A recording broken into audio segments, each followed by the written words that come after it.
Hello बच्चों, कैसे हैं आप सब। Welcome to paperless learning. बच्चों, मैं आशा करती हूँ आपने हिंदी का पाठ 3 कविता चांद का कुर्ता पढ़ लिया होगा। आज हम उसके प्रश्न उत्तर और बुक की एक्सरसाइज करेंगे। तो आइए शुरू करते हैं। सबसे पहले है बातचीत के लिए। इसमें पहला प्रश्न है, आकाश आपको कब कब बहुत सुंदर दिखाई देता है और क्यों। उत्तर है, सूर्योदय के समय हमें आकाश बहुत सुंदर दिखाई देता है क्योंकि जब सूरज उगता है तब आकाश गुलाबी, नारंगी और सुनहरे रंगों से भर जाता है। क्योंकि वह शांत और ताजगी देने वाला होता है, इसलिए हमें वो बहुत सुंदर दिखाई देता है। बारिश के बाद जब आसमान साफ होता है और इंद्रधनुष दिखाई देता है, क्योंकि इंद्रधनुष के रंग बहुत सुंदर और चटकीले होते हैं। रात में जब आकाश चांद और तारों से जगमगाता है, तब भी हमें आकाश बहुत सुंदर दिखाई देता है क्योंकि यह दृश्य बहुत शांत, रोमांचक और रहस्यमय लगता है। ये 3 समय हैं जब आकाश बहुत सुंदर दिखाई देता है। आप अपना कोई दूसरा उत्तर भी लिख सकते हैं। दूसरा प्रश्न है, चांद को ठंड लगती है इसलिए वह झिंगोला मांग रहा है। सूरज क्या कहकर अपनी माँ से कपड़े मांगेगा। आप अपना कोई भी काल्पनिक उत्तर लिख सकते हैं। मैंने लिखा है, सूरज यह कहकर अपनी माँ से कपड़े मांगेगा कि माँ, गर्मियों में मेरी धूप की तेजी इतनी अधिक होती है कि सभी जीव जंतु बहुत परेशान हो जाते हैं। अगर मैं कपड़े पहन लूंगा तो सबको उस चिलचिलाती गर्मी से राहत मिल सकेगी। तो माँ, मुझे भी मोटे कपड़े सिलवा दो। अगला प्रश्न है, आपने आकाश में क्या क्या परिवर्तन होते देखे हैं। आकाश में तो बहुत तरह के परिवर्तन होते हैं, उसमें से मैंने कुछ आपके लिए लिखे हैं। हमने आकाश में कई प्रकार के परिवर्तन होते देखे हैं, जैसे सूरज के उगते और डूबते समय आकाश नारंगी, गुलाबी और लाल रंग का हो जाता है। कभी आकाश साफ होता है तो कभी बादल से ढक जाता है। सूरज दिन में और चांद रात में दिखाई देता है। रात में आकाश में ढेर सारे तारे दिखाई देते हैं और दिन में सब गायब हो जाते हैं। बारिश के बाद जब सूरज निकलता है तो कभी कभी आकाश में इंद्रधनुष दिखाई देता है। बारिश के मौसम में बिजली चमकती है और बादल गरजते हैं। ये सारे परिवर्तन हमें साल भर में आकाश में दिखाई देते रहते हैं। तो आप इनमें से कोई भी लिख सकते हैं या सारे भी लिख सकते हैं। चौथा प्रश्न, जब आप अपने अभिभावकों के साथ नए कपड़े खरीदने जाते हैं तब किन किन बातों का ध्यान रखते हैं। हम निम्न बातों का ध्यान रखेंगे। जैसे जब भी आप अपने अभिभावकों के साथ कपड़े खरीदने जाएं तो आप किन बातों का ध्यान रखेंगे कि कपड़े टिकाऊ और आरामदायक हों, कपड़े उम्र और मौसम के अनुसार हों, कपड़े सही नाप के हों, कपड़ों का रंग व डिज़ाइन हम पर अच्छा लगे। और जब हम कपड़े खरीदने जाते हैं तो हमें अभिभावकों की बात माननी चाहिए। फिर है कविता से। नीचे दिए गए प्रश्नों में 4 विकल्प हैं। इनमें एक से अधिक विकल्प सही हो सकता है। सही विकल्प पर चांद का चित्र बनाइए। आपको चांद का चित्र बनाना है। पहला प्रश्न है, चांद की माँ उसे झिंगोला क्यों नहीं दे पा रही है। अब क्या परेशानी, आपने कविता में पढ़ा था ना कि चांद की माँ को क्या परेशानी थी, क्यों नहीं उस झिंगोला सिलवा पा रही थी। तो इसमें विकल्प हैं, पहला, चांद के पास पहले से ही बहुत से झिंगोले हैं। ख, चांद के शरीर का आकार बढ़ता घटता रहता है। ग, चांद अपने वस्त्र संभाल कर नहीं रखता है। घ, चांद की माँ अभी कोई नया वस्त्र नहीं सिलवाना चाहती है। तो सही विकल्प है, चांद के शरीर का आकार घटता बढ़ता रहता है। अगला प्रश्न है, कविता में चांद के बदलते आकार का वर्णन करने के लिए किन शब्दों का प्रयोग किया गया है। क, 1 उंगली भर चौड़ा। ख, 1 फुट मोटा। ग, किसी दिन बड़ा। घ, किसी दिन छोटा। अब आप देखेंगे ये चारों विकल्प ही सही हैं। इन सब में ही चांद के बदलते आकार का वर्णन किया गया है। 1 उंगल भर चौड़ा, ये भी सही है। 1 फुट मोटा, इसमें भी आकार का वर्णन किया है। किसी दिन बड़ा, ये भी आकार का वर्णन है। किसी दिन छोटा, ये भी आकार का वर्णन है। मतलब इसमें सारे विकल्प आपके सही हैं। सभी विकल्प चांद के बदलते आकार का वर्णन कर रहे हैं। तीसरा प्रश्न है, कविता में ठंड के मौसम का वर्णन करने के लिए किन किन शब्दों का प्रयोग किया गया है। पहला विकल्प है, ऊन का मोटा झिंगोला। ख, सनसन चलती हवा। ग, ठिठुर ठिठुर कर यात्रा। घ, भाड़े का कुर्ता। अब ये चारों विकल्प में से पहला विकल्प ऊन का मोटा झिंगोला सही है, क्योंकि इसमें भी ठंड के मौसम में हम ऊन का मोटा झिंगोला पहनेंगे, तो इसका मतलब ठंड का मौसम चल रहा है। सनसन चलती हवा मतलब ठंडी ठंडी हवा चल रही है, तो ये भी ठंड के मौसम का वर्णन किया गया है। ठिठुर ठिठुर कर यात्रा, हम ठंड में ही ठिठुरते हैं जब हमें ठंड लगती है, तो इसमें भी मौसम का जिक्र है। भाड़े का कुर्ता, भाड़े के कुर्ते से ठंड के मौसम का कोई वर्णन नहीं होता, तो ये विकल्प गलत है। तो ख, ग और ग विकल्प सही है। अगले प्रश्न है, सोचिए और लिखिए। पहला, कविता की किन पंक्तियों से पता चलता है कि चांद किसी एक दिन बिल्कुल दिखाई नहीं देता है? कविता की निम्नलिखित पंक्तियों से पता चलता है कि चांद किसी एक दिन बिल्कुल दिखाई नहीं देता। वो पंक्तियां हैं, घटता बढ़ता रोज किसी दिन ऐसा भी करता है, नहीं किसी की भी आंखों को दिखलाई पड़ता है। तो इन दोनों पंक्तियों से हमें पता चलता है कि चांद किसी एक दिन बिल्कुल दिखाई नहीं देता। दूसरा प्रश्न, सर्दी से बचने के लिए चांद माँ से ऊन के झिंगोले के अतिरिक्त और कौन से कपड़े मांग सकता है? उत्तर है, सर्दी से बचने के लिए चांद माँ से ऊन के झिंगोले के अतिरिक्त मोटे सूती कपड़े, कंबल, शाल, मफलर, मोजे, कोट आदि की मांग कर सकता है। तीसरा प्रश्न, जाड़े के मौसम में चांद को क्या कठिनाई होती है? उत्तर है, जाड़े के मौसम में रात को ठंडी बर्फीली हवा चलती है, जिससे चांद को बहुत ठंड लगती है, इसलिए वह कांपते हुए अपना सफर पूरा करता है। चौथा प्रश्न, चांद किस यात्रा को पूरा करने की बात कर रहा है? उत्तर है, चांद निरंतर पृथ्वी के चारों ओर परिक्रमा करता रहता है, वह उसी यात्रा की बात कर रहा है। अगला है, अनुमान और कल्पना। पहला प्रश्न है, आप अपनी माँ से चांद का दुखड़ा कैसे बताएंगे? उत्तर है, माँ, इतनी ठंड में चांद बिना कपड़ों के पृथ्वी के चारों ओर चक्कर लगाता है, बेचारे को बहुत ठंड लगती होगी। उसकी ठंड दूर करने का आपके पास कोई उपाय है? मैं उसकी मदद करना चाहता हूँ या चाहती हूँ। दूसरा प्रश्न है, गर्मी और वर्षा से बचने के लिए चांद अपनी माँ से क्या कहेगा? वह किस प्रकार के कपड़ों और वस्तुओं की मांग कर सकता है? उत्तर है, गर्मी से बचने के लिए चांद अपनी माँ से हल्के रंग के पतले सूती कपड़े, पंखा, आइसक्रीम आदि की मांग कर सकता है। वर्षा से बचने के लिए चांद अपनी माँ से छाता, रेनकोट, गम बूट्स आदि की मांग कर सकता है।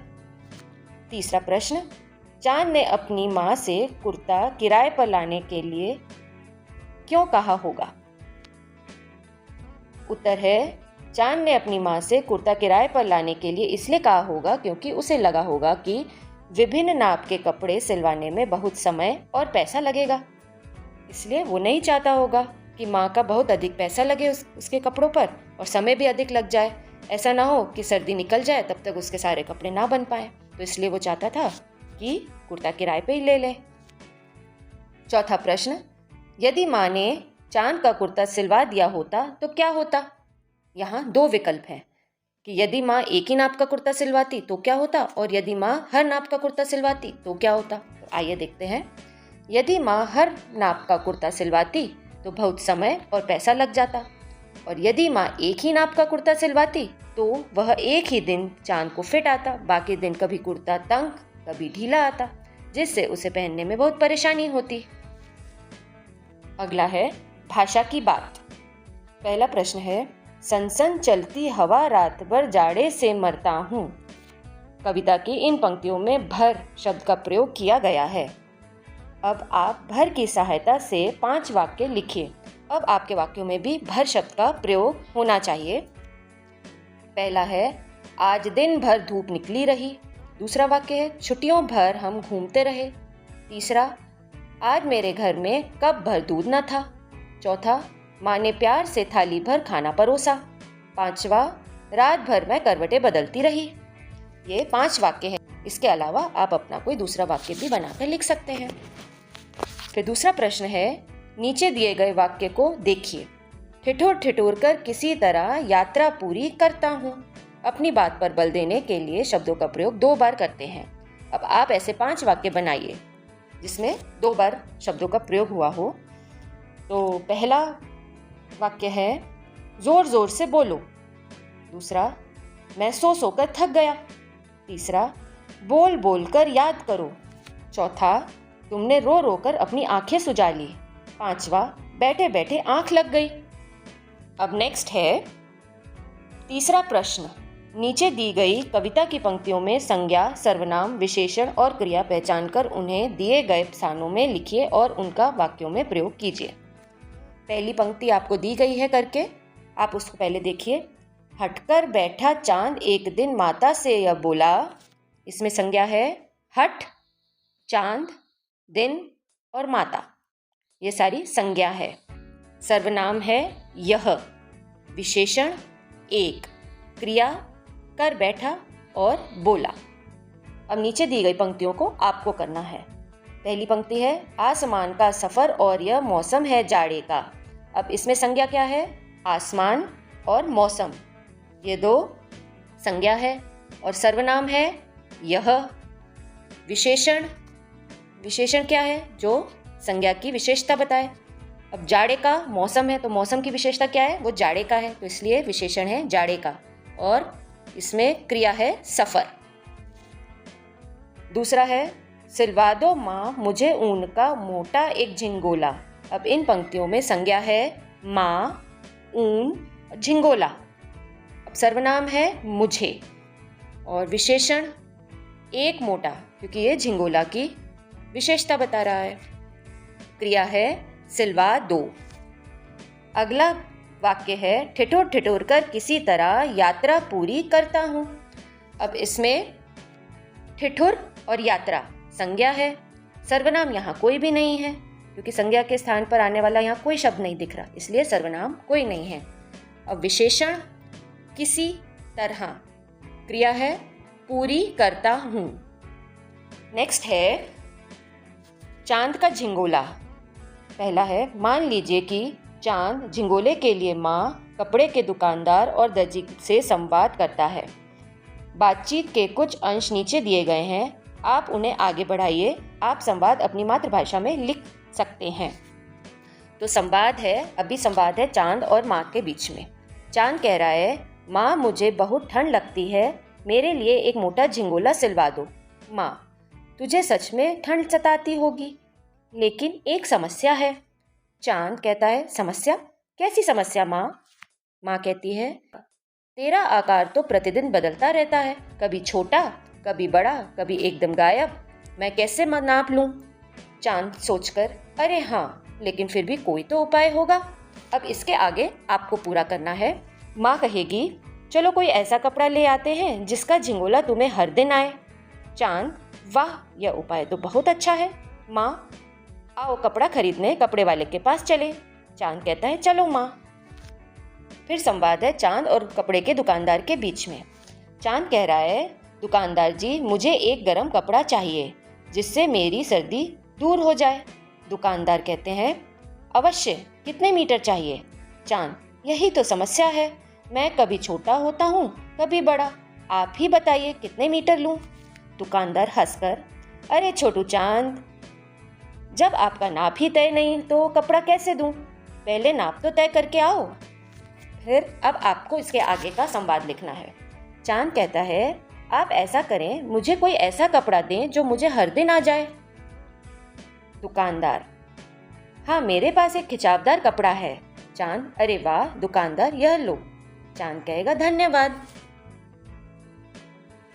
अब चांद और दर्जी के बीच का संवाद है। अब चांद दर्जी के पास गया कपड़ा सिलवाने, तो चांद कहता है दर्जी से दर्जी जी मेरे लिए एक कुर्ता सिल दीजिए। दर्जी बिल्कुल, लेकिन पहले नाप तो दो। चांद यही तो समस्या है, कभी मैं छोटा कभी बड़ा हो जाता हूँ। दर्जी हंसते हुए तो फिर ऐसा करो प्रतिदिन मेरे पास आओ और मैं प्रत्येक दिन तुम्हारे नाप का नया कुर्ता सिल दूंगा। चांद प्रसन्न होते हुए फिर तो मुझे प्रतिदिन नए कपड़े मिलेंगे। लेकिन माँ नहीं मानेगी। दर्जी मैं मना लूंगा। चांद पर माँ के कहने पर मैं खिंचावदार कपड़ा लाया हूँ। दर्जी ठीक है, मैं तुम्हारा झिंगोला सिल दूंगा। चांद कहता है धन्यवाद। नेक्स्ट है कविता से आगे। पहला प्रश्न, क्या चांद की तरह आप भी अपनी माँ से किसी वस्तु के लिए हट करते हैं? आप अपनी माँ को इसके लिए कैसे मनाते हैं? आपका उत्तर अलग हो सकता है। मैंने जो उत्तर लिखा है आइए उसे पढ़ते हैं। हाँ, मैं भी अपनी माँ से कई चीज़ों के लिए हट करती हूँ, जैसे खिलौने, नए कपड़े, आइसक्रीम आदि। मैं अपनी बात मनवाने के लिए कई प्रकार से उनको खुश करने की कोशिश करता हूँ या करती हूँ, जैसे उनकी मदद करता हूँ या करती हूँ। अब ये जो है, अगर आप लड़के हैं तो करता हुआ लिखेंगे और अगर आप लड़की हैं तो करती लिखेंगे। तो मैंने दोनों लिख दिए आपके लिए। पहला है उनकी मदद करती हूँ, अपने कमरे की सफाई करती हूँ, उनका सिर दबा देती हूँ, प्यारी माँ कहकर गले लग जाती हूँ, कभी कभी मुंह फुलाकर भी बैठ जाती हूँ। इसके अलावा अगर आप कुछ और भी करते हैं तो वो भी लिख सकते हैं। दूसरा प्रश्न है, आपकी माँ आपको किसी काम के लिए कैसे मनाती है? मेरी माँ मुझे प्यार से मनाती है। जब मैं कोई काम नहीं करना चाहता तो वह पहले मुझे समझाती है कि वह काम क्यों ज़रूरी है। अगर मैं कभी नहीं मानता तो वह मुझे मेरी पसंद की चीज़ देने का वादा करती है। कभी कभी तो वह बस मुझे गले लगाकर प्यार से बोलती है तो मैं मान जाता हूँ। तीसरा है, गर्मी, सर्दी या वर्षा से बचने के लिए आपकी माँ आपको क्या कहती अथवा क्या क्या करती है? उत्तर है, गर्मी में मेरी माँ मुझे हल्के सूती कपड़े पहनने को कहती है और बाहर जाते समय टोपी और पानी की बोतल देना नहीं भूलती। सर्दी में वह मुझे गर्म स्वेटर, टोपी और मोजे पहनाकर ही बाहर भेजती है। वर्षा के दिनों में मेरी माँ मुझे रेनकोट पहनाती है और छाता पकड़ाकर कहती है, पानी में ज़्यादा मत भीगना, नहीं तो सर्दी लग जाएगी। सोचिए, समझिए और बताइए। पहला है, कविता में चांद अपनी माँ से बातें कर रहा है। मान लीजिए कि चांद बोल नहीं सकता। अब वह अपनी माँ को अपनी बात कैसे बताएगा? उत्तर है, यदि चांद बोल नहीं सकता फिर भी वह अपनी माँ से अपनी बात भावों और इशारों के जरिए बहुत सुंदर ढंग से बता सकता है। दूसरा प्रश्न है, मान लीजिए कि चांद का एक मित्र है जो देख नहीं सकता। चांद उसे अपने बदलते हुए आकार के बारे में कैसे बताएगा? उत्तर है, यदि चांद का मित्र देख नहीं सकता तो चांद उसे पहले बदलते आकार का अनुभव उसे स्पर्श कराकर या कहकर या कल्पना करवाकर बताएगा। यह वीडियो यहीं समाप्त होती है। अगर आपको वीडियो पसंद आई हो तो लाइक करें, शेयर करें, सब्सक्राइब करें और हाँ, बेल आइकन दबाना ना भूलें। Thank you for watching.